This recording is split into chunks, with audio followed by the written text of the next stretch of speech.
Hello, this is Alex Burkett, co-founder of Omniscient Digital, and you are listening to the Long Game Podcast. In this episode, I'm talking to Josh Garofalo. Josh is a SaaS consultant and a copywriter and is the owner of Sway Copy. In this episode, we debunk a bunch of common copywriting advice that you hear all the time. We talk about what really moves the needle in SaaS copywriting and messaging, including a bunch of tactical tips. We talk about why Josh is moving into strategic brand and messaging consulting, and why ambition may be overrated. Without further ado, here is my conversation with Josh.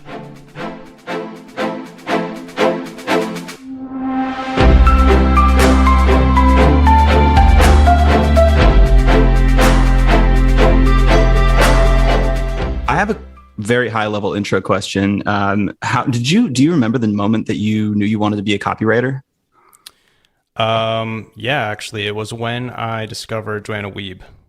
Do you know Joanna, Copy Hackers? Yeah, for sure. She's great. One of the best resources on the internet. Most definitely. So I was at a SaaS startup at the time, and basically I was the only marketer, and one of my jobs was to redo the website. And I was like, okay, yeah, I can do that. I had absolutely no idea how to do that. And then it was in kind of researching, like, how do I write copy for a website? Or I probably called it content at the time. How do I write content for a website? And then I found Joanna.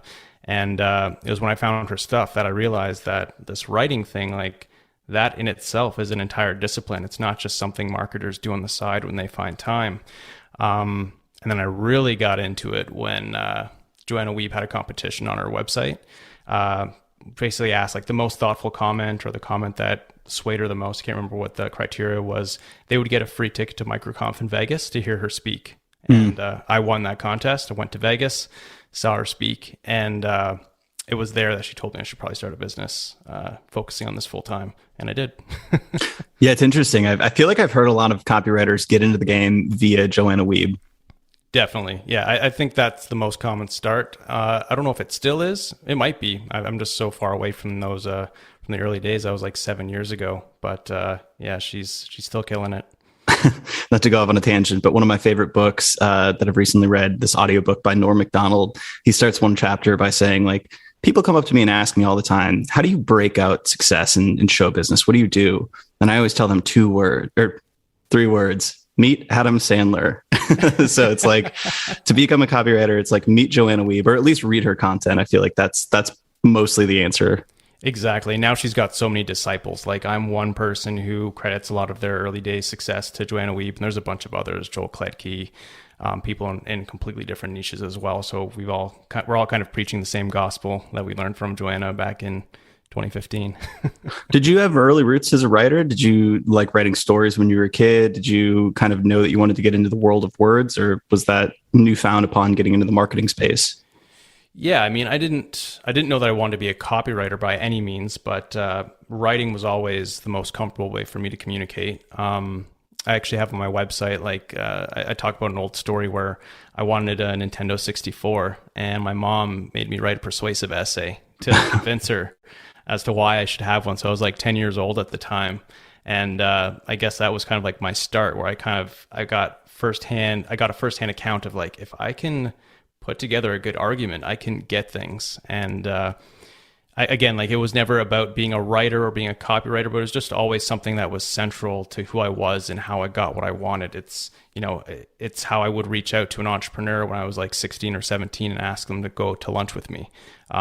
I kind of, if I couldn't write, then I wouldn't be able to do that. It's how I got into classes that I didn't have the prerequisites for in university. I would write to the counselor and give them a good argument as to why I would be able to go into this class without the prerequisites and do a good job of it. Yeah, and then, I mean, I used it to get the girls back in school as well. I was that guy writing the love notes, and I was writing them for my friends as well, which their girlfriends didn't know. But oh my God, you were ghostwriting? I was ghostwriting. Yeah, I didn't even know That's so funny. Ghostwriting at the time, but yeah, I was totally ghostwriting. And then, yeah, just throughout school, like, that was just always my favorite thing. I wasn't necessarily a fan of English class, but I liked when I had to write, like, a paper in university, for example. That was kind of where I would shine. What are the secrets to writing a good love letter? Oh man, it's been so long since I've written one to someone other than my wife, who's obviously biased. She likes anything I do, but there's got to be some aspect of like knowing your customer, right? Like there's some audience research, I'm sure. Yeah, I don't know if I was that smart at the time.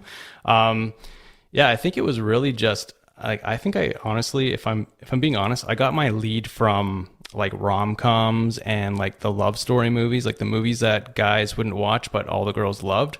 Like I would watch some of those, and I could kind of steal it, and like girls were like amazed by the things that the male characters do in these stories and in these movies, and they're really basic things. It's really just as simple as like notice me and like do something special for me to show that like you're willing to embarrass yourself a little bit in order to impress me. That's what a lot of those movies and those stories come down to. You don't have to do anything crazy. It's just do something out of the ordinary, something that most guys wouldn't do or say. And that's what I would do in those little love letters. I wish I still had them. That's amazing. I feel like some of that can translate to online copy today. It's like, what's the phrase when you admit some weakness, right? Like that sounds like that Exactly. vulnerability to an extent. And then, show you care, like basically have customer focused copy, like focus on them, not you. That's an argument I have with founders, especially all the time, is like, let's just admit that we aren't the absolute best at everything. We'll choose it. Like we're not the best at the things that our ideal customer doesn't even care that much about. But just by admitting that we're not the best at these other things makes it a lot more believable when we say we are the best at these other things that our ideal customer really cares about. So yeah, I guess there is some carryover there if you want to draw that line.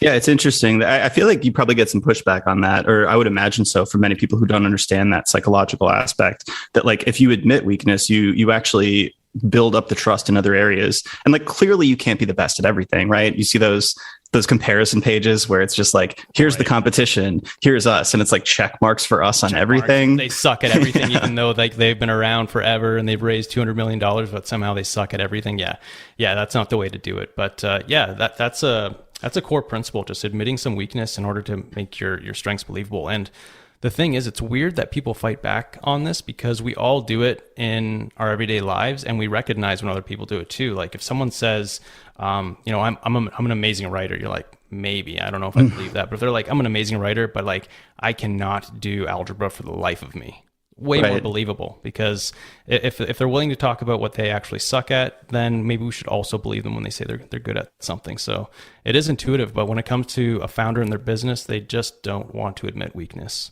Do you think there's also maybe like an inverse correlation between the ability and the showmanship, so to speak? So when people maybe or companies are more confident, they're more willing to admit those weaknesses or maybe not be so boisterous.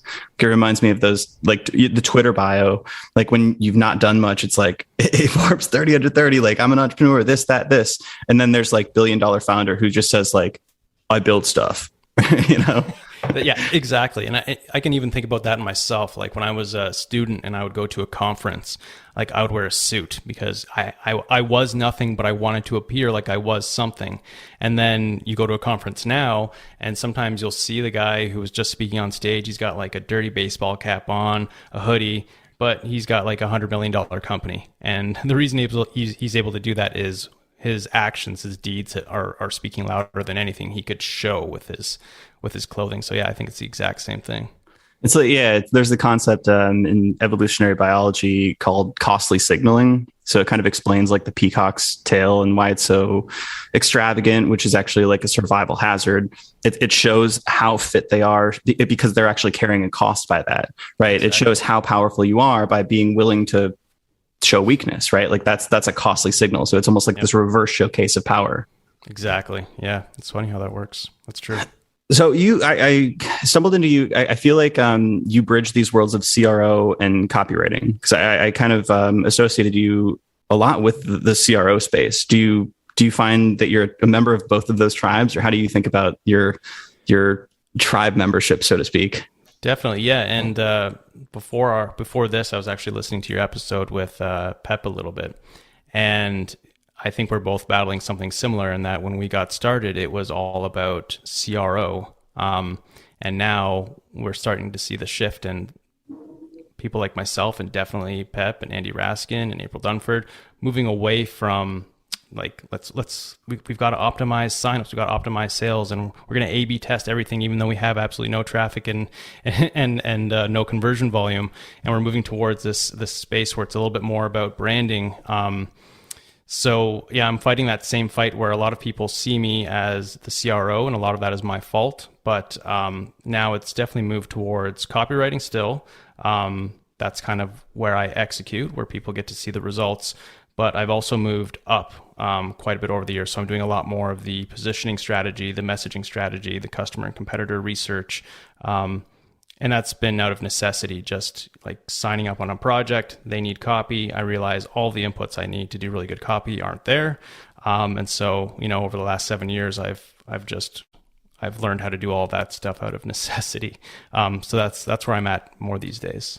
Yeah, it's interesting. I think we had predicted a while back that CRO as a discipline or as a name was going to sort of be diluted or eradicated. And it seems like there's specific, because CRO was like this amalgamation of so many different things, from like the stats and process side to the copy and messaging side to the design and user experience side. And on my side, like I was always attracted to the statistics and the experimentation, the actual protocols. And now people refer to that as experimentation with a capital E, right? It's not necessarily landing page optimization. No. It could be product experimentation. It could be all these different things. And it's sort of this research framework. And then the copy side, it's like you've got this whole, this very broad umbrella of messaging, positioning, branding. And it seems like more and more of that is going under there. And it's more strategic too, right? It's less tactically focused on like this page. Exactly. Yeah. And I tweeted about this recently because it was a thought I had when I just took a look at sort of how my business has evolved from the early days. When you're a new copywriter, you don't have the reps or the insight that you get from those reps to really move up the chain and do that strategic work. You really do just need to do what you're told. They want a homepage, you write a homepage. But the experienced copywriters, the ones who have been around a lot, have fallen into projects where they didn't have all the inputs they needed to do a good job. They kind of work their way up and they almost become like I called it like a T-shaped product marketer, where you do a lot of the things that a product marketer is supposed to do, and your area of specialty is that messaging, which is where a lot of I guess you could say like campaigns and launches fall apart. They've got brilliant strategy, and then they mix it with terrible copy. And then what you've got is brilliant ideas that everyone inside the company knows, but the customer has absolutely no idea, and it does not have the effect that you want. So yeah, a lot of experienced copywriters out of necessity work their way up so that they can make sure there's a nice smooth transition from positioning to messaging to the actual copy on the websites and core emails. On an actual business perspective, like when you're working with clients, how do you communicate that value of things that maybe sound a bit more nebulous and less deliverable oriented, like strategy and research? Or did that change? Like, did you used to say like, hey, this is my per word rate or like my per landing page rate? And now does that look different when you're talking to clients? It has changed. And that was actually the biggest breakthrough that I've had in my business for sure, in terms of enjoying the work that I was doing, liking the outputs that we were having, and obviously making a lot more money. So when I first got started, they would come to me, they would say, we need these 3 web pages. I would say, okay. I would give them a price for those 3 pages, and then I would do some research and stuff in the background so that I could actually write good copy, but I had to do it quite quickly because I was not charging for it. It wasn't something that I pitched. And then I had a time where, I think most freelancers and consultants, if they're fortunate enough to get to this point where they realize like I can afford to have some people say no if that's what it takes for me to experiment with some other offers. So I got to that point, I want to say 2017, 2018, where I was ready to hear some no's. And what I did at that point is I separated the research and the strategy out as its own project. Like if you want to work with me, project number 1 is almost always going to be this research, audit, discovery project where I get to know your customer, your product, and your category just as well as anyone at your company. And instead of just jumping in and executing on these 3 things that you think you need, I'm going to prioritize a list of deliverables that we can then choose from and start at the top and work our way down. And then instead of just making that research and strategy project like an output for my copywriting for those 3 pages that they wanted, they actually have something that they can use when they want to bring in another copywriter, or they need to have a marketer write some copy and not completely screw it up. Or their content team might get some ideas from it. The product team, sales even gets idea from it. So there's added value there. And that's how I kind of sold it at that time. And so what I was doing at that point was I would sell this research project and I would go deeper because now I could, because I was charging for it. And then I still charge the exact same for the execution, for the landing page, for the homepage. And like a lot of my projects basically ended up doubling in revenue, despite being just a little bit more work, just based on a tweak on sort of how I sold it. Yeah, that's interesting. With our content agency, we have taken some clients in the past who are just like, we just want 5 posts a month or something like that. We've got a list of topics and we just want them written. And I don't take those clients because people come in approaching that arrangement much differently than if they come in through strategy. So now strategy and research are the door by which people have to walk through, and eventually we can do the deliverables. But if we don't have control over that strategy and what we're doing and why we're doing it and how we're doing it, the actual writing itself, it's like you're probably better off just hiring a freelancer or maybe like a in-house person or something like that, because you have those insights. But the agency, like there's still a lot of like translation that goes on, a lot of uncertainty around how we write that stuff. So I found those just don't work super well. Yeah, I mean, I'll take the odd client that won't go through that initial research phase, but they have to have some research in place. And I always have like a pretty frank conversation, like, just so you know, by skipping this research phase, you're not going to get the same output for less money. Like we're adding guesswork in exchange for speed and a reduction in budget. And sometimes that's okay. As long as everyone's okay with that conversation, it can work. But yeah, the majority of my clients, they also have to walk through that door.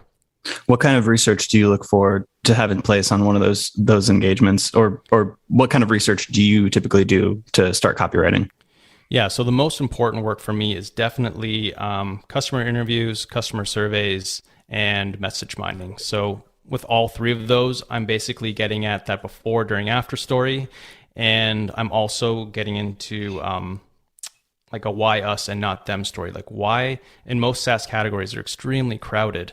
Why are they choosing us and not another provider that's on the surface quite similar and probably just as good in a lot of ways? And then I'm kind of breaking all that down, organizing it, tagging it, so I can actually pull from that when I actually write the copy. What else would I go for? I mean, I will look at things like screen recordings using Hotjar. A lot of companies don't have that in place. Help, like if they have like a intercom on their site, I'll go through that, and it's extremely tedious, but also extremely valuable, especially when you start to see those same questions surfacing over and over again. It's like, why isn't this on the site? Like people are asking us over and over again if they do this, if the product does a specific thing, like that should probably be on the website. Then obviously people care about it and they're not seeing it. So that's another place where I spend a lot of time. And then obviously, like I'll speak to sales, support, success, people who are customer facing, usually before I start interfacing with the customer, just to give me a bit of an education. But yeah, that's where the bulk of it is. Not as much in the way of data, like analytics, A/B test results these days, just because most of my SaaS clients, they can't really do that properly. They don't have the volume, or they don't have the resources in-house to actually like to run tests, to make more than one version of something. Yeah. Do you ever get pushback on the research components where they say something like, hey, we already know this stuff. Like we don't need to like look at this, or, hey, we can just A/B test it, or like, do you ever get that kind of, hand waving like, Yeah, although I usually will lose those clients before they've actually signed the dotted line, because before we get into it, I'm pretty explicit about wanting to do that. I'll say like, we shouldn't do this unless you have a really, unless you're quite sure that we're going to be able to get at least 10 customers on a call. Like if you think that's going to be a problem, this might not be a fit. If we're going to do a survey, like tell me if you think we're going to get like 50 plus responses.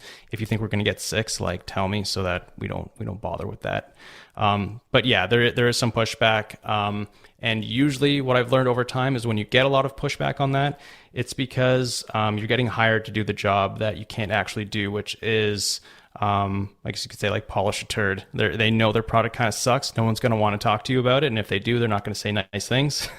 And so I've kind of seen that as a red flag in a lot of cases. I have to be shown evidence that I'm not walking into a situation where they think hiring me is going to help them sell a crap product.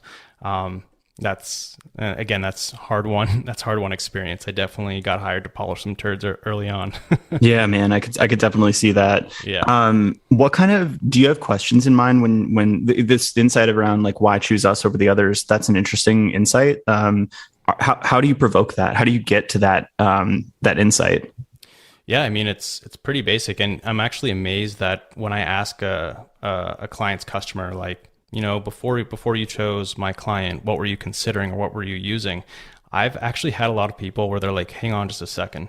Then they pull up a spreadsheet, share their screen, and they actually have like a list of like 10 competitors and like different criteria that were important to them. And they're often willing to send that over. So if you collect enough of those, you get a really good idea of how you differentiate from the competitors and which criteria they're evaluating on. That's amazing when that happens, but it doesn't always happen that way. So the other way that you can get that is, again, you ask that question, like, what were you using before, or what were you considering? And then just kind of asking questions that get at the weaknesses of those competitors, like, why didn't this company work out? Why didn't that company work out? For example, right now I'm working with, do you know Circle, the community platform? Circle. Yeah, so I'm for working sure. with them right now. And it's very obvious, like, if you ask a customer, why don't you just do this in Slack? You'll notice a theme arising over and over again, which is like, Slack is chaos. It's you have a comment. If you're not always checking in, you're going to miss it. So there's little incentive to go back and actually answer old questions because they're just buried and no one's going to see your awesome contribution. Whereas in Circle, everything is a lot more calm. It's asynchronous. If you see something that you want to give a thoughtful response to 3 weeks from now, you can, and people will see it if it's good. So again, it's pretty easy when you ask those questions. And the other place, if you can't get this from customers, is negative reviews on sites like G2 Crowd. So, that's a great way. If you know which competitors are coming up over and over again, go take a look at some negative reviews. You'll probably find some themes. There'll be obviously some of those just, disheartened customers where like customer service sucks, and everyone's going to have some of those. But sometimes it's something like quite concrete that you actually have, that you actually execute quite well on. And that might be a way to bake in some of that why us and not them.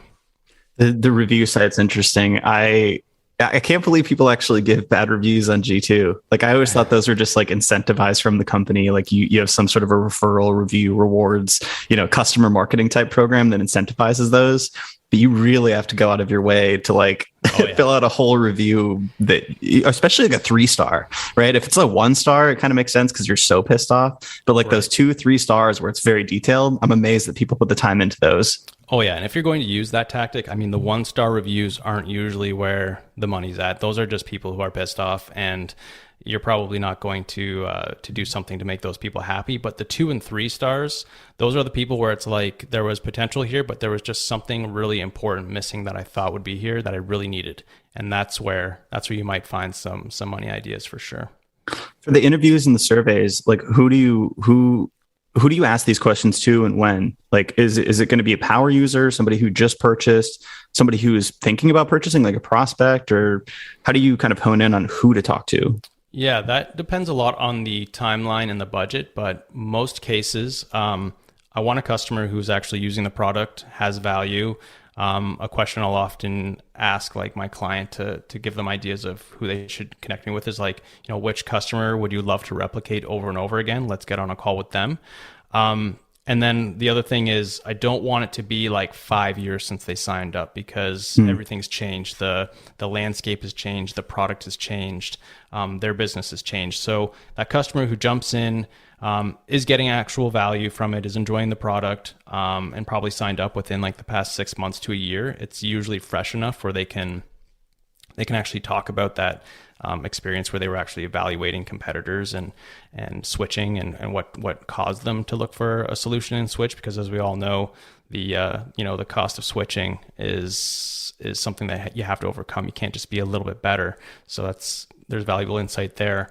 The other thing that I like to do is, and this is a lot harder, is speaking to people who haven't signed up yet as well.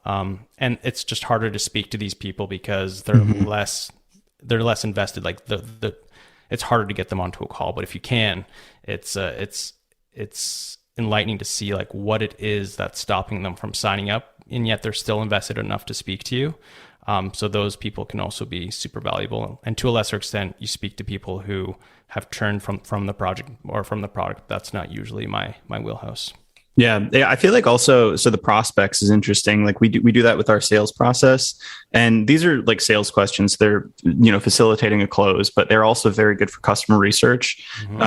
We always ask, how come you can't do this in-house? And are you considering other agencies? And like, what dimensions are you considering? And those things end up really supporting a lot of our positioning and like how we market ourselves, as well as obviously just for that specific account, like understanding their pain points, like, oh, we actually don't have time and resources, so we can't fund this internally. Or sometimes people say like, we can, but we don't want to, like we want you to take our mind off of this so we can focus on other things. So then we can start to use that language in future sales calls and basically all marketing materials, but it's just part of the sales process. So it's so frictionless to get that information. Do you find the quality of the client depends on their answer? For example, I do some of the same as well in my own sales calls. And the client that reaches out to me because they don't have the bandwidth is usually not as good as the client who reaches out to me because they're like, I don't know how to do this. And from everything I've seen, you really know what you're doing. So I want the expert to do this. Do you find there's a difference in the quality of client depending on their trigger, their pain point? I haven't found patterns yet. I do think that one of the biggest things that we look for is that they have an inkling or an understanding of content marketing and SEO. So one of the worst things that we can hear is actually like it's usually e-com and like D2C that expects this because of their reliance on paid, but they're like, how soon can we see results? Like that's first question. And we're like, okay, right. So yeah, you don't really understand content, right? That's very specific to our space. If it's that they don't have the bandwidth because they're small, like they're it's just like the founder who would be doing this, that's a bad sign. But if they just haven't built out the team yet, but they hope to, that can be a good sign, because then they're usually looking for us to provide the scaffolding and like the training wheels. And usually like they'll hire somebody in-house after that. And like we'll basically end up supplementing them and basically, pouring more rocket fuel to like move faster. But yeah, if it's just a founder, typically that's going to be like 6 months or something. And then they're like, fuck, I can't like edit every one of these. And like, I can't have this level of like hands-on, control here. So yeah, there has to be a little bit more, I guess, internal bandwidth. Right. Makes sense. So when I do interviews, sometimes I ask like my colleagues and team to pitch some questions if they have anything specific. So Carissa, our content and growth marketer, mentioned an interview that you did with Growth Marketing Today, I believe. Right. Yeah, that was I think a couple of years ago now. Probably a while ago. So like let's take that with a grain of salt here. But apparently you said that you don't actually love copywriting, even though you're good at it. Does this ring a bell? And if so, can you explain more? It does, and it makes me sad that I said that 2 years ago, and I'm only just now really looking at changing things. I guess the pandemic had something to do with it. I'm sure like a lot of business owners, when the pandemic hit, my expectation was that business was going to dive and that I was going to have to just take whatever I could. And so I did that, and I just kept doing the same old thing because I knew people would pay me for that. So I didn't really make any big changes during the pandemic, but now that we're kind of on the tail end, I see that my business is not going to die because of COVID. I'm lucky. Yeah, she's right. So it's not that I don't respect what copywriting is or what it can do for a company, or that I absolutely hate it. It's just I've kind of grown out of the role that I gave myself in 2015. That would be the way that I would describe it. And on top of that, I feel like, we all feel our best when we're providing the most value, and I can write copy, but so can other people. When I got started in 2015, I wrote I called myself a SaaS copywriter. I published a couple of pretty mediocre posts, and I was immediately ranked number one for SaaS copywriter because no one was really thinking about doing that at that time. Whereas now there's pages and pages of results.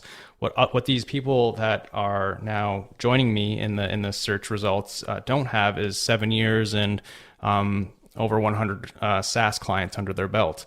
And with that experience comes what we were talking about earlier. I'm able to look at positioning strategy, like messaging strategy, and research in a way that a lot of these other freelancers just can't yet. And so, yeah, I do see SaaS copywriting as something that I'm less interested in, and I'm more interested in finding the next crop and stepping back from that a little bit, showing other people how to do what I've been doing, and focusing a lot more on everything that comes before copywriting. Basically delivering the guidance and the briefs that I wish I had, but I never did. Does this mean building up into an agency and hiring people to execute under your brand? Or is this more so like thinking through coaching or courses or sort of educational, becoming more of a teacher in that aspect? Yeah, it's definitely all in the works right now. So I have been actively speaking to SaaS copywriters, freelancers that are in like year 1 or 2, but I see some promise in what they're doing. I kind of see myself in 2016, 2017 in them.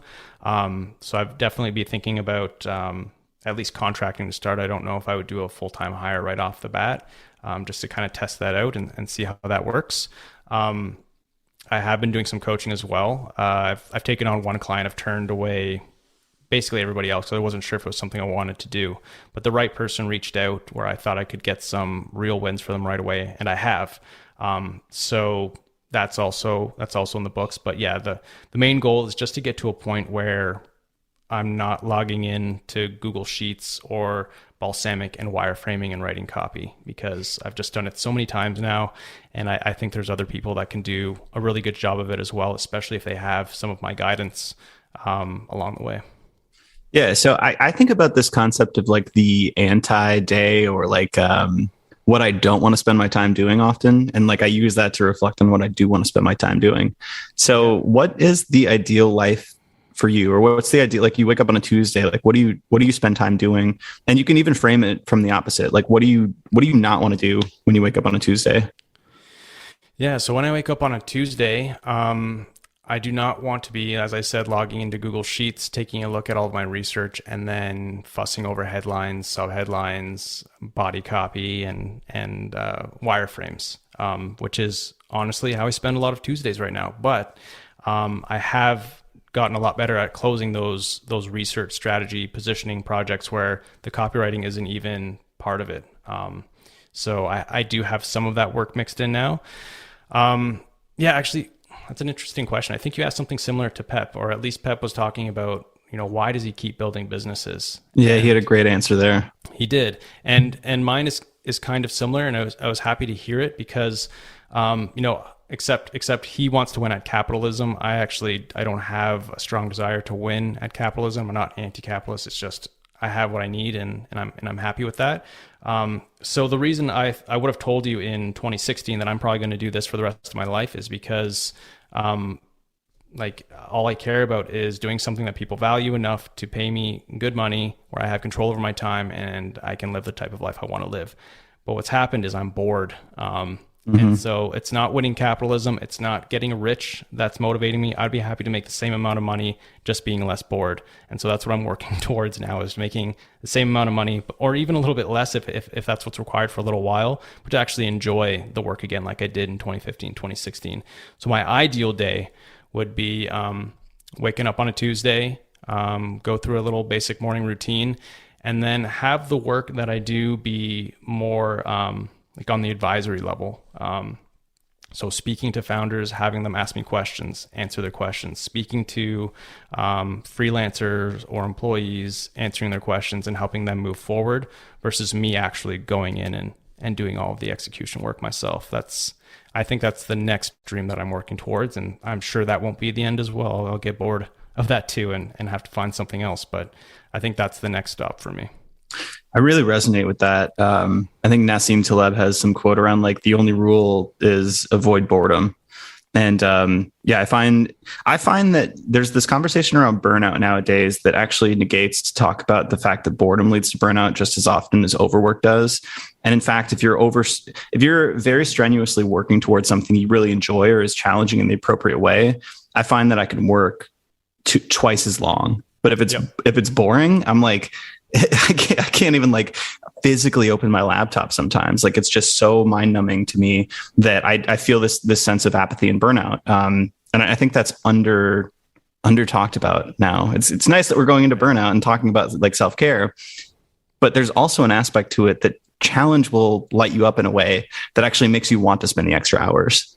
Exactly. And I mean, I've been toying with this idea of kind of subcontracting some of this work out for a little while. But the thing that really pushed me over the edge was earlier this month, I woke up to a similar amount of leads that I would get in like a month, but it just came overnight. And I told my wife, and she's like, why are you so, like, you look so stressed? Why are you stressed about it? Is it because it's going to be too much work? Is like, because if they close, I'm going to have to write so much copy.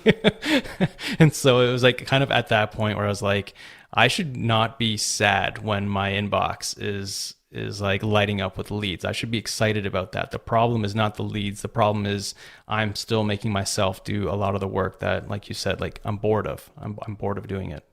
Are you good at recognizing when you feel that boredom, or does it take you a little bit? Because for me, it's always a lagging thing. Like it'll be months later and I'm like, oh, I don't actually want to do this. Wow. It is lagging. I used to be a lot better at it when I was younger, but when I was younger, I would make rash decisions. Like I would be like, I don't like this anymore, so I'm going to drop out of university for a year and, like train in boxing for a year and see what happens there, and then realize that I don't want to do that and I'll do something else. Whereas now, because I'm a little bit older, I think I'm able to, and I don't think it's a bad thing, take some months, like recognize when I'm feeling bored and that I don't want to keep doing something, but then keep doing it while thinking about the next thing strategically versus just reacting. Did you actually drop out of university and train in boxing? I did. Yeah. So I was, this was like way back when. This was like, I was probably 18. Yeah, probably like 18 or 19. I had been boxing already, and grappling up to that point, and I was doing both. And I was just really loving boxing and grappling, and I was hating my first year of university. So I dropped out of school, and I was training boxing and grappling. And what I learned during that time was there's a very big difference between enjoying something and then looking at it as like, this is what I'm going to do, and doing it every day. What I realized is I hated doing it every day. Yeah. I stopped it actually all cold turkey, got out of my system and went back to school. And I'm glad I did, but that was the way I used to react to that feeling of being bored. I would just run from it. Sometimes you have to learn those things though by making that jump. Like I know for myself, like I thought I was going to get into music and I studied music my first semester in college. Same exact story.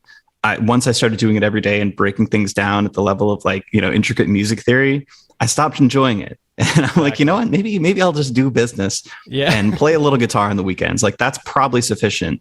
But had I not done that, I never would have known. And I probably would have just always in the back of my mind thought like, oh, I should have gone into music, and it maybe would have been a regret. Oh yeah, absolutely no regrets for making that decision. And the other important lesson that you learn is that you can go on a path, step off of the path, try a different path, step off that path and get back to where you started, and you're going to be okay in life. Whereas I think people who are really good at living that linear life where they get amazing grades all the way through school, they go to university right away, get amazing grades through university, never switch their major, go to grad school, and then like become a professor, I feel like they're fragile. They don't, if they run into any type of adversity, they don't know that they're going to actually be able to deal with it and hop on a new path and succeed there as well. So yeah, I would highly recommend it, especially if you're younger and you don't have a whole lot to lose. So we talked about like this heuristic of avoiding boredom and seeking challenge, but do you have an idea for the long game? Or like I asked Pep this question, who are you chasing, right? Like, do you have an idea of like something in the future where you're aiming towards, or how do you think about that? Yeah. So if I were to look at like one person that I think is, I don't know if they're living the life that I would want forever, but like the next life where it would be a pretty clean break from my life right now. I don't know how to say his whole name. He's known as G. Do you know G? Yep, for sure. Yeah. So for me, like, he is doing exactly what I would want to do one day, where he's seen as an absolute expert in his area. People bring him in, amazing companies bring him in. They award him equity, and I'm sure a very healthy fee as well. And I don't think he's necessarily in there writing copy, but what he's doing is he's taking what he's learned from so many reps, seeing the guts of so many companies, and applying it to the next company. That is where the founders have maybe seen the insides of 2 or 3 SaaS companies, and they're not quite sure what to do. So I think if I'm chasing somebody, it would be somebody like that for sure. Do you think if you got to that point, you would miss copywriting or have to do some sort of writing on the side? No, I don't think so.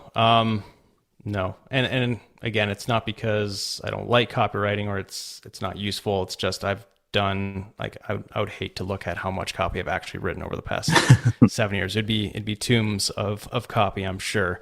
I would always be happy to speak to a copywriter, and if they had questions, answer those questions. Like I'm still very passionate about persuasion and getting people to do something. I think that's a super valuable skill in and out of copywriting, like just being able to speak to people, whether in writing or through voice, to get them to actually act. I think that's so powerful, and I'll always highly respect that and want to be involved. I just don't want to be the person agonizing over the headline going forward. Why do you think you were or are a good copywriter? Like, do you have some skill, trait, background, experience that you attribute that skill to? Yeah, I mean, I think it's base level is I can write. I wouldn't write a novel, but like I know how to get my thoughts actually down onto the page. So that's a prerequisite that a lot of copywriters get started without even having in place. So once you have that, I guess the next thing is I've always been deeply interested in psychology, and that's what I spent my time studying at university, psychology and physiology. So just how the human body and mind works has always been interesting to me. So I think, I mean, once you go through cognitive science and social science, a lot of the things that people speak about as like new and shocking is just like you learn about that in like Psych 101 if you had taken the course. So that was definitely part of it. And then I think the other part is empathy. Like I'm a fairly empathetic person. And actually, if I had to think about one other thing, I think it's rooted in a very early interest in entrepreneurship that dates back to like being a kid and in high school. Like I was always hustling, trying to make some money. I watched my parents start and fail a business. And so just kind of seeing that power of being able to sell probably also made it a lot more interesting to me when I actually found copywriting much later. This might veer us on a path outside of copywriting and content, but sure. That interest in psychology and physiology is interesting because I share that. So do you follow like Dr. Andrew Huberman and Rhonda Patrick and that whole crowd of like kind of biohackers and optimizers, or is that? No, I haven't. I think like I find like the people that are able to get into the biohacking and like tracking their sleep and their exercise, like I'm amazed by those people, and I wish I could do it, but I have the type of personality where I would become obsessed with it, and it wouldn't. It would backfire. It would backfire for sure. So I unfortunately don't dabble in the biohacking, but I love like reading about people who do that. It's interesting. Do you do that?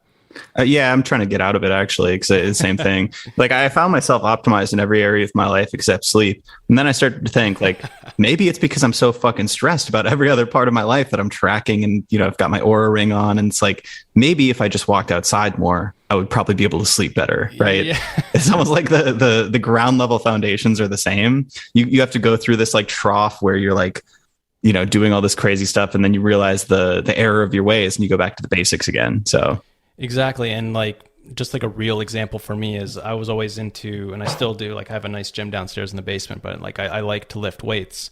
But when I was younger, I would read about like what you're supposed to do, the best exercises, and squats are always named like the best exercise. You put a bar on your back and you squat it. I would hurt my back every single time, no matter how much coaching I got on it for whatever reason. So old me would have optimized and be like, you need to back squat. So make sure you're getting the back squats in. Doesn't matter if it hurts. Now, like I do not do back squats, and my body is just fine. So it's so much simpler than people want to make it. It's like this is way tangential, but I went down a rabbit hole during the start of the pandemic where I was quote unquote trying to get jacked, right? Yeah. Like I was like, all right, I've got all the time in the world. I can fully control my diet. I can control my exercise routine, and there's no social distractions. And I was doing all this biohacking stuff before. Like I was all on the trends of like keto, intermittent fasting, like all that crazy stuff. Yep. And then I hired this coach who's like, hey, you just need to lift like 3 or 4 days a week. Nothing crazy. We can give you a plan if you want, but honestly, just, bench, squat, deadlift, do your basic stuff. And then you're going to eat rice, vegetables, chicken. Like it was just so basic. I was like, wait, I don't have to like time my meals or my protein synthesis and around my like optimal windows. He's like, no. So like I threw away all the biohacking shit and actually got progress. And I was like, oh, okay. Yeah. So the basics are it. Oh yeah. I talk about this all the time, and we can definitely get back to the content, but I think this is really important. And it kind of ties back to the idea of like coaching and courses and things like that. There's a lot of money to be made by overcomplicating something that's quite simple and then selling the answer or the solution. And that's what I've always wanted to avoid when it comes to, if I'm going to create a course or coaching, the one thing I want to avoid doing is overcomplicating something simple so that people think they need to pay me. And that's probably why I haven't created a lot of courses, because the answer is not usually in the course. Totally. So yeah, same thing there. There's money to be made in overcomplicating health and fitness so that they can sell you something. And there's probably some benefits at the margins, the extreme fringes and nuances, but for most people getting into things that way, it's probably not optimal. Like I think it was Ross Hudgens and Neville Medora who had a podcast, and Neville goes, isn't content marketing just about content and links? And Ross is like, yeah, I mean, there's some nuance, but yeah, for the most part. Yeah. And I was like, that's a good way to teach it, Yeah. But that wouldn't sell as many courses. That's too easy. So what's the explain like I'm 5, what is copywriting? What's it about?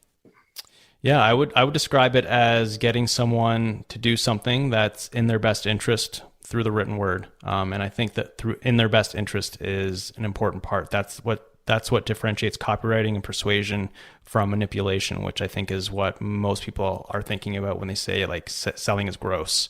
So yeah, just it's getting people from point A to point B, where point B is a better place for them than point A, and it's using writing to do that. And you mentioned reading a lot on psychology and some of these persuasion tactics. Like, do you want to talk about maybe some of the most interesting mental models that you've come across over the years, or like what levers can you pull to get people to do things in their best interest that you want them to do? Yeah, I mean, in terms of an amazing book to read that I would say is a great starting place for anybody is Influence from Cialdini. And I think he's got another one called Persuasion that I read recently. Mm-hmm. And basically it's leveraging the building blocks of most of our relationships and kind of what makes us humans. So things like reciprocity is super important.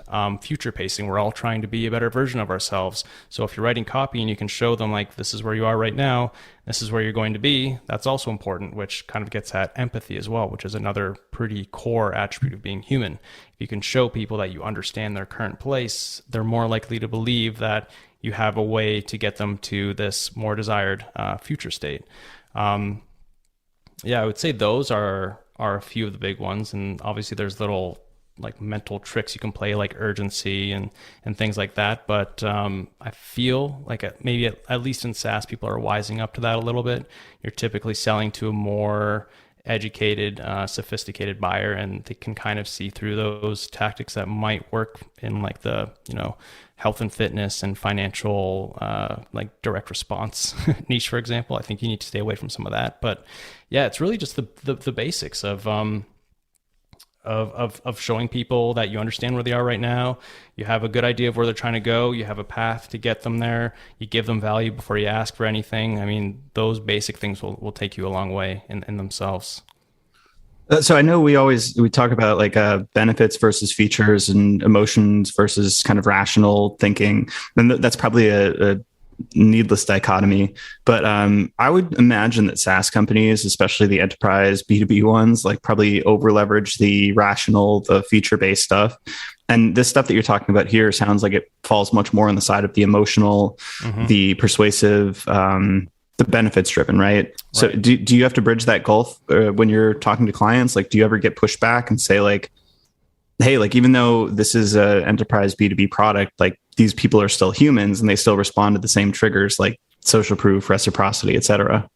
Exactly. And it is, I do get a lot of pushback there. And it is one of the reasons that I don't take that many enterprise style clients on. That's one of the reasons. The other one is it's a lot harder to actually get on calls with their customers and survey responses. And I feel like I'm just kind of wordsmithing, writing in the dark, which is like the exact opposite of what I want to do at this point in my career.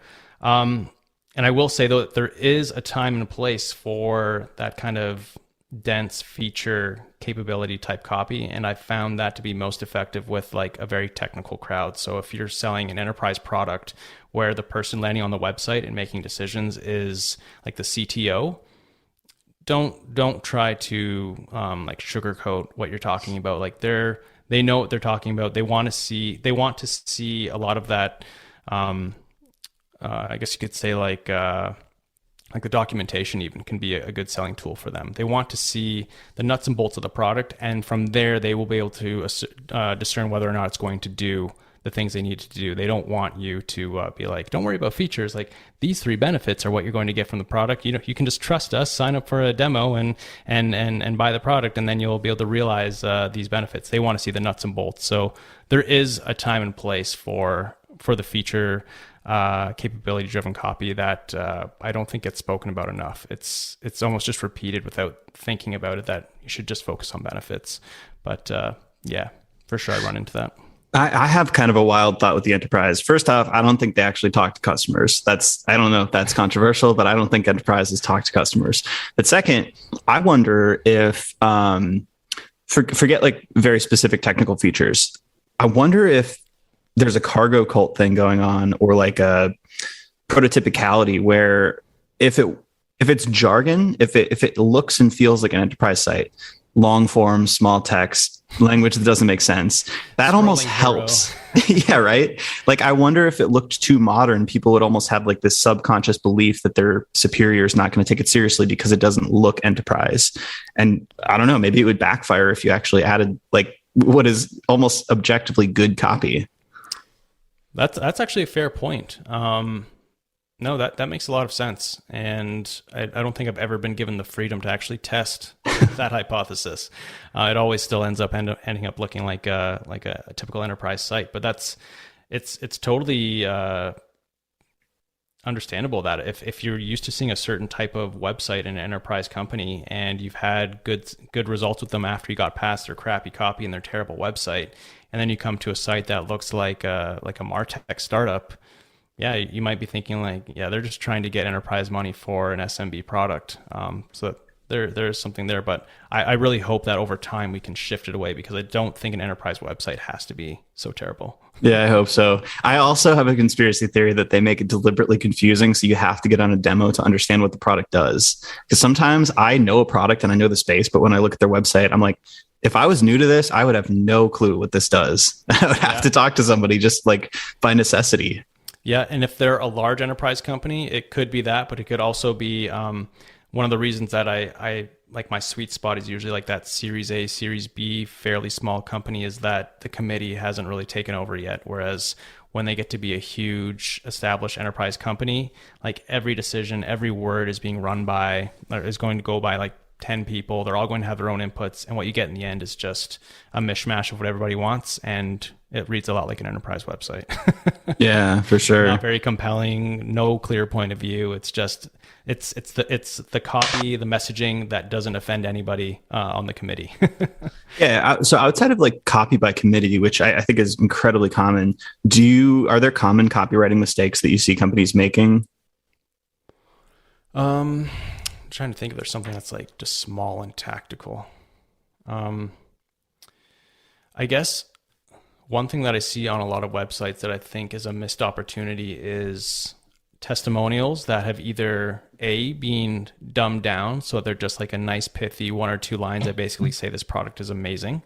I think that's a big wasted opportunity. And 2, testimonials that are dumbed down or not, but hidden in like a slider, more or less, where they think people are going to get to the bottom of the page, which if you've looked at any analytics, you know a lot of people won't reach the bottom of the page, and that they're actually going to sit there and watch those testimonials scroll by, which if you've ever watched recorded sessions, you know people don't do that either.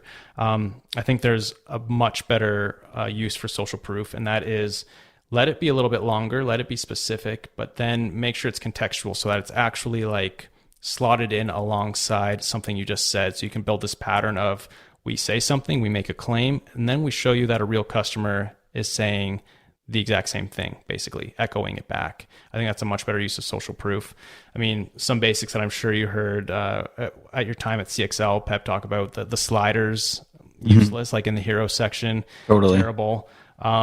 Headlines in hero section. So this is something that a lot of companies do wrong, and it's a high impact area of a website, obviously, is like really vague headlines. And this comes from looking at like the incumbents in your space and giants like Apple, where they think they can get away with it as well. Whereas they'd be much better off like with a very specific headline that says like, this is what we do and who we do it for, or this is what we do and why we do it better than the people you're probably considering alongside us right now. That would be a huge improvement for a lot of different companies. And then I guess another thing I run into a lot is companies who have a lot of different features and then feature pages. They will use the homepage to drive them into like individual feature pages. And what that does is, unless they then go through a lot of feature pages, it gets them thinking about your product as like this little point solution when really it's a much like broader platform, and it kind of skews their view of the product. And then when they get to the pricing page, they're like, what? It's $500 a month. And it's because they don't see you as this complete, I hate to say it, but like all-in-one solution. They see you as a little point solution, and it just doesn't match up with the price tag.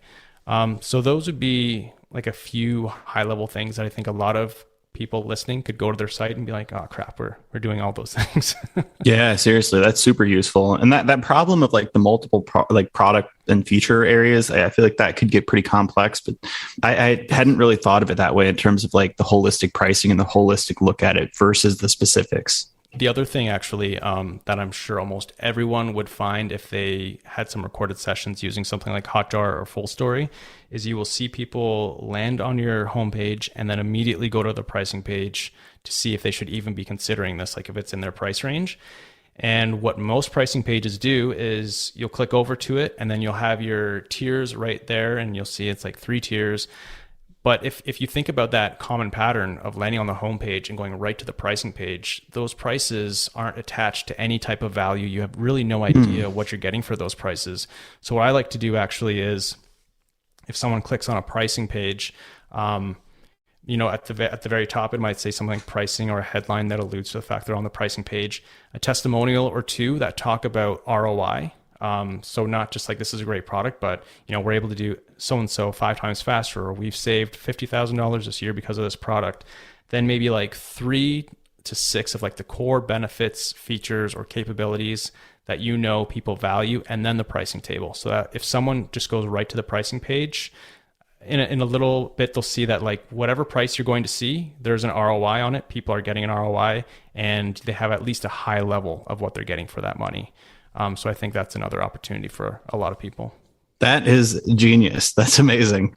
I'm definitely going to do that. I'm trying to think if there's a website live right now that would have done this. I think my work for practiceignition.com. I think if you go to their pricing page, you'll kind of see something like that in play. I think it's still there. Do you have, these are amazing, by the way, but are there pieces of copywriting advice or common tropes that you don't agree with? Like, do you have contrarian beliefs about some of the most commonly spoken about copywriting tips? Yeah, definitely. A/B testing. You got to A/B test everything. I don't agree with that, especially in my market. I think most of my clients aren't actually in a position to A/B test. I think we spoke about that a little bit earlier. The other thing is, don't look at the competitors. A lot of people will say, don't look at the competitors, just do your own thing. I think that's also terrible advice. I think the problem is people look at their competitors to see what they should be doing rather than looking at your competitors to find the gaps that you can actually exploit. Like, so you're one of 10 companies doing a fairly similar thing. Like, is there something that you all do that customers really value, but no one is really taking ownership of? Like, we are the email marketing solution that does this. The other ones do it too, but you're the one that's making it like a star of your value proposition. There might be an opportunity there, and you will not find that unless you look at the competitors, unless it's like pure luck, basically. And I think this is becoming really important too, because so many SaaS product categories are getting very crowded, very competitive. Similar customers are all doing the voice of customer research, which used to be a differentiator, but now everyone is doing a really good job of it. And so if you're not looking at your competitors and trying to purposely differentiate from them, you've got a similar product, similar customers, you're going to say similar things if you don't look at each other. So I do think you need to look at the competitors, and this is a huge opportunity because most people would disagree with that, and they would say, like, don't look at the competition. And I think that's similar to the advice of, like, don't if you're making a product, like, don't ask your customers what they want, don't talk to your customers. Don't ask your customers what they want, but yeah, you should talk to your customers to see what their problems are, because they have a really good idea of what types of problems they need to solve. So it's similar. It's good advice taken out of context is kind of what's happened there. Yeah. So that would be a big one for me for sure. I mean, it's like run your own race. Like, I feel like when people get overly concerned about benchmarks and like where these people are in terms of their story, like that gets a little bit weighty and irrelevant. But the buyer's journey, especially in B2B and SaaS in specific, is so comparison oriented. Oh, yeah. And even to the extent that like people are getting written about on listicles, on affiliate sites, on G2, like, what's the language people use to describe those products? Like, how are they describing themselves? How do you stand out when compared among all these different options? Because it's like people are window shopping at this stage. And if you just look the same, but slightly cheaper, slightly more expensive, unless you are already like the category leader, like, unless you're like MailChimp or something. Exactly. Like, how do you differentiate, right? Yeah. And I think we're getting to this point right now, which I'm not sure if you've seen any of the stuff I've been writing about, like a category story, for example, but I think this is just like a natural evolution of a space. So, in the very early days, Salesforce did the heavy lifting, and once they were able to convince people that SaaS is a viable way to deliver like business software, once that was out of the way, if you had a solution to a real problem, that was pretty much enough. Even if your messaging kind of sucked and your positioning kind of sucked, if you got in front of the right people, that was enough. But then more products enter the space, marketers get a little bit smarter, and now you have to at least like accurately talk about what you have. It doesn't have to be pretty, but if you can have a solution to a real problem and communicate it in a way that people can understand, then like that's the next way to win.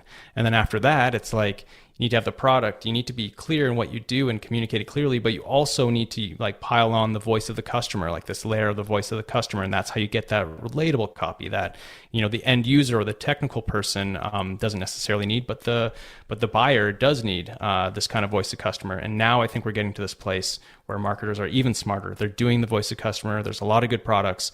And now we need to help the customer not just add another solution to their consideration set, but give them permission to stop their search, which can go on forever, and just pull the trigger on one and feel good about moving forward. And that's where, like you said, this comparative messaging is going to become a lot more important now. And that can be explicit, like comparison pages, but it can even just be like in your homepage, in your Why Us page, and throughout the website, rather than it just being like Why Us. Like, show how your product is a reaction to something that you've seen in the market, because it should be anyways. Like, you started your business for a reason. You launched this product, the 21st CRM for small businesses. You did that for a reason.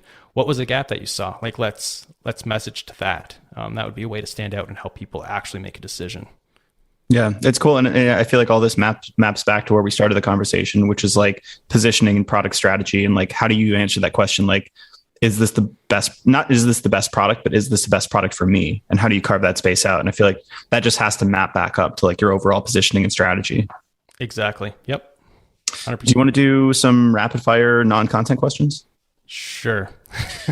Cool. Who do you admire professionally and why? So I'll give a few answers. Obviously G, which I think we spoke about already. I find the people that I admire are the ones who aren't super flashy. They're just really smart. So like I admire Pep, for example. I think he's a really good example. April Dunford is another one where, they've got a big following. Everybody trusts them. They're doing amazing work, but they aren't, they're not like trying to be thought leaders, but they are, if that makes sense. You know how people try to be thought leaders and they're not really. Yeah. And then you Like have some people like that. Have pop-ups on their website that have themselves wearing pajamas saying "Make money while you sleep." Exactly. They've got a body of work, and I guess the name of the podcast, like they're playing the long game. Sometimes it's easy to forget how young you are when you don't feel so young. Like I'm in my 30s, but like what could I do 15 years from now? Even then, I'm still kind of young, right? So I admire people like that for the most part. Joanna Wiebe is another one who again just kept doing the work, and rather than do one thing that like gives them like their breakout moment, it's the accumulation of sticking to it. That's a great answer. Yeah, that's how I want to grow too. Yeah. Which talent would you most like to have? I heard you ask this on another episode and I didn't have a good answer. I would love to be, I don't know if it's like a talent because it's more of like a skill you develop, but like I would just love to be amazing at like math. I think it would be awesome to be able to get into like, to really understand like theory of numbers and get into like advanced physics and be able to just do that like for fun would be amazing. But alas. I don't know if this is like a myth or not, but I've heard that Stanley Kubrick used to do like advanced like theoretical math just for fun, like to relax his brain or something. Sounds like one of those things that you would create as like this myth for yourself, this aura of mystery. Yeah, for sure. No, yeah, that would definitely be, I would love to be really good at math. Another question I always ask is if you could create your own category in Jeopardy, what would it be? And would you get every question right? Ooh. Oh my God, that's tough.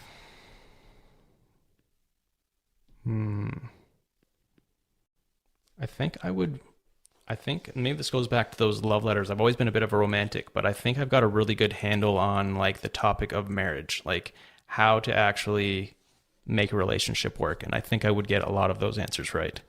That's a good one. That's an important knowledge set for sure. Everybody else says very trivial things. It could be like a reality TV or like, I think somebody turned it around on me and I was like, Blink-182 songs or like Tony Hawk characters or something. Yeah. And it's why I kind of stumbled on one of the questions that you had there about like mental models. I don't, there's some people that are really good. Like they'll read a book and it's just like, they remember it the way the author wrote it. Whereas I always kind of describe my experience of reading lots of books is it washes over me and the big ideas kind of stick. I can't tell you the names of them or anything like that, but when it comes time to actually think in a certain way, I can pull from it. I don't know which book I'm pulling from, but I'm pulling from something. So yeah. The message is landed though. That's the important thing. The message lands and I won't use the right terms, but it has landed and I can use it. So yeah, that's probably why I wasn't able to give you a trivial answer because I won't remember anything or most things about something like a reality TV show. That's a good meta answer then. Yeah. I love this question. What do you consider the most overrated virtue? This is a hard one. Oh man. Do you have a list of virtues that I could choose? I should do that because it's like, it's relative, I guess, but like, honesty, patience, politeness, organization, cleanliness, like, just things that people with good character have, I'm looking at something about Aristotle's 12 virtues. I will say ambition is overrated. That's probably like the least popular answer for a business podcast. Why do you think ambition is overrated?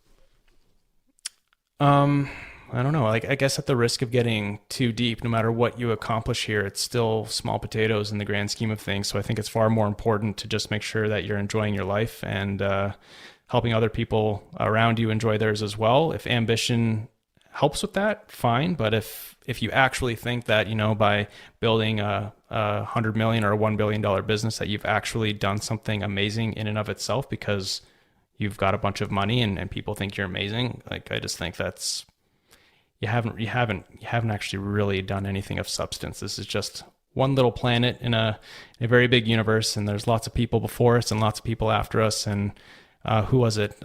Marcus Aurelius, I think, talks about this, how, you're going to die, and even if you were an emperor, there's a really good chance people aren't going to really talk about you, and they're not going to think about you. So don't hang on to that stuff too much. So ambition for ambition's sake, thinking that having some sort of list of accomplishments is going to actually mean something in the end, I think is overrated. I like that. That's I can't remember the specific person that said that. I think it was a comedian that said this, but to that Marcus Aurelius quote, they're like, I don't even know my great grandparents' names or like great great grandparents' names. It's in my family, and it's like not that long ago, like 200 years ago. I don't even know them, right? Yeah, exactly. So yeah, we're all going to be forgotten, and that's freeing. But if you think about it the other way, it's sad. For sure. So what's a career choice that you considered but didn't pursue? Med school. When I was an undergrad, I was thinking about med school, and that caused a lot of stress, obviously, because you need like amazing grades. But I guess the one upside of that is that when I decided not to go to med school and I did a master's degree instead in what was basically like an MBA focused on digital business, I had great grades, and so I was able to get a scholarship to that. But yeah, med school is something I was very close to heading towards, and I decided not to. I have a lot of friends going down that path and in that path, and I don't envy it. It's like the level of stress they have and how much sleep they get is, I feel awful complaining about my life. And like, I had a hard day. I had to like send Slack messages. They're like, oh yeah. Yeah, I know. And the thing for me that really turned me off is when you really get past like the prestige and the fact that, your whole life growing up, you're taught that doctors are amazing people, and they are. But once you get past that and you think about the reality of your life, there's a lot of rules in place, and for good reason. And for somebody like myself, like I don't want to be in something where the path is already kind of decided for me and I just have to kind of stick to it and do my job. I kind of like what we're doing right now. We're not really sure what the next thing's going to be. We're not sure how well this podcast is going to work, or if you're going to have to try something else. There's no rules. It's just experimentation and seeing what works. And that fits better for my personality. Same here. I thrive in that state. I think I had to write like a, what do I like doing? What do I not like doing type thing as a part of a career call when I was at HubSpot.